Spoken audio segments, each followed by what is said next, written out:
Antoinette. Today I want to talk with you a little bit more in depth about what kinds of things you can do to cope when you work with people that you don't necessarily care for. And I just want to point out that this is a very normal thing. It doesn't matter what you look like, what your age is, what industry you work in. Everybody has some coworker that they just don't get along with. And that's because as people, we are all different. We have different attitudes, we have different motivations, we have different goals, dreams, aspirations. We come from different backgrounds. It's a little unrealistic to expect that everybody's going to get along all the time. But just because you don't get along with somebody, that doesn't mean that there automatically has to be conflict because of that. You can strictly have a personality difference with somebody, and that is what leads to you guys not getting along so well. It's not necessarily that you're mortal enemies, it's just that the way that that person likes to approach things is different from how you like to approach things. Again, this happens all the time. It's very common. Doesn't matter what industry, how old you are, where you studied, where you're located. It's just kind of a thing. So the first tip that I have for you is to get clear on the distinction between what is business and what is personal. Because a lot of times what happens when we don't like people is that usually personal issues start to factor into those sorts of things, and that drives our behavior. And if you're in a professional environment, you want to try to refrain from having those things happen as much as you possibly can. And for the record, I'm stating here that just because you don't like someone doesn't mean that you can't work with them. But you have to be clear in the distinction between what part of this is work and what part of this is outside of work, and therefore I don't want to engage. I think that setting aside your personal biases and any personal feelings that you have can also help you to maintain a healthy perspective on the relationship. I think that for women in particular, it's very common to assume that, okay, there's one person in the office who doesn't like me, and now all of a sudden it's just going to be chaos because everyone else is not going to like me, and she's going to have everybody on her side, and whatever the case may be. A lot of this stuff we come up with in our heads, but it's not necessarily true. The second point that I wanted to make to you is that you should refrain from gossip. Gossip in the workplace happens, it just happens, but it always reflects poorly on people. It's not a good look to have if you are trying to make the impression that you are somebody who is trustworthy, someone who is mature and emotionally intelligent enough to be awarded opportunities and more responsibility and to be trusted. And if you are somebody who just refrains from gossip, typically be prepared for the idea that gossip will still find you. And when those moments do happen, use that as an opportunity to display how it is that you approach situations like that and how you can come out on top rather than letting things go wrong and you going with them. Adversity is tough.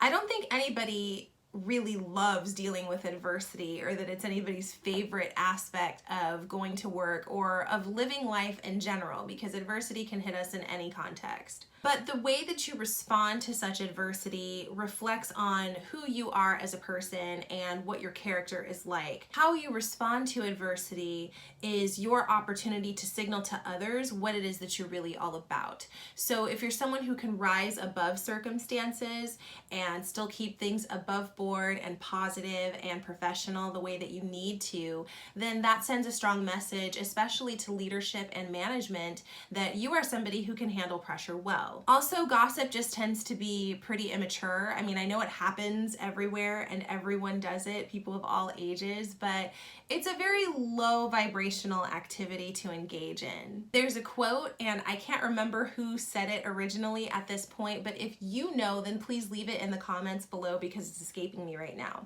But basically this quote says that great minds discuss ideas, average minds discuss events, and small minds discuss people. Try to keep that in mind when it comes to your interactions at work and refraining from gossip. Small-minded people, or at least the behaviors of someone with a small mind are to talk about people, especially behind their back, to tear them apart, say things that they wouldn't dare say to that person's face.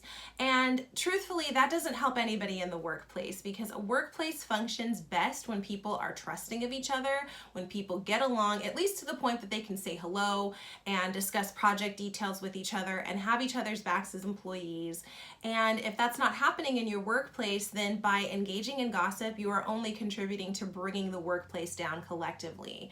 And you shouldn't want to do that. You should always want to boost your workplace so that it's a better place for you and everybody else to work. And lastly, probably the most important tip that I can give you is that you should always, always, always maintain your perspective on what work is in relation to the rest of your life. You have a whole life outside of work, and you have relationships with people outside of your workplace that are meaningful, that are special to you, that fill you up when you spend time with those people. So keep that in mind, that even if there are one or two coworkers who don't care for you, you still have your people who are in your corner, in your support system, and that's really all that you need.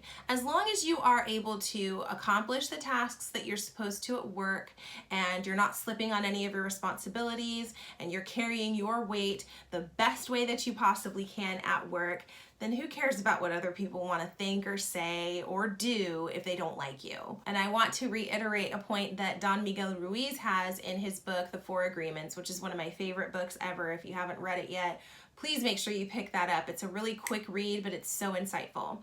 But one of the points that he makes in that book is that you should never take anything personally. And if you have an instance where you have conflict or disagreement with one of your coworkers, this is a really great chance for you to practice this, because the ways that people act, what they say, what they do, the implications that they put onto us, those are reflections of nobody but themselves. So don't take any of that personally. If they say certain things about you, about how you act or how you carry yourself, or they criticize you in certain ways, chances are they were probably criticized in those ways too, and it left them feeling hurt. And rather than addressing that hurt in a way that was healthy and transparent, they are kind of redirecting the hurt and the feelings that they had from that over to you, which is a misguided attempt at throwing energy at the problem. You don't know what's going on with some of these people because you are not in their life. You don't live with them. You don't spend every waking moment with them. So who knows what kinds of battles they're fighting,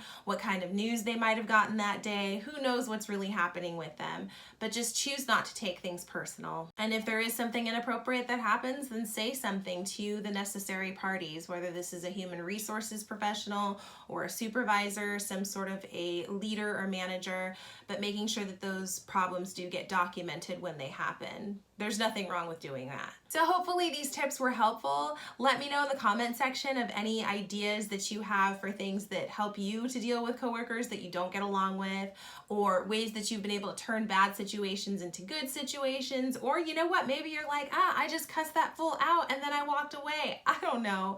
But let me know what it is down in the comment section. I love to hear from you. And if you are somebody who needs help with achieving long-term goals, especially when it comes to professional development, I'm always looking for people to work with, so you can reach out to me at info@middayreset.com. We can chat about some solutions, get you started on a new plan to help you move in the right direction that you're going for. So take care, you guys. Have a happy work week, and I'll be talking to you soon.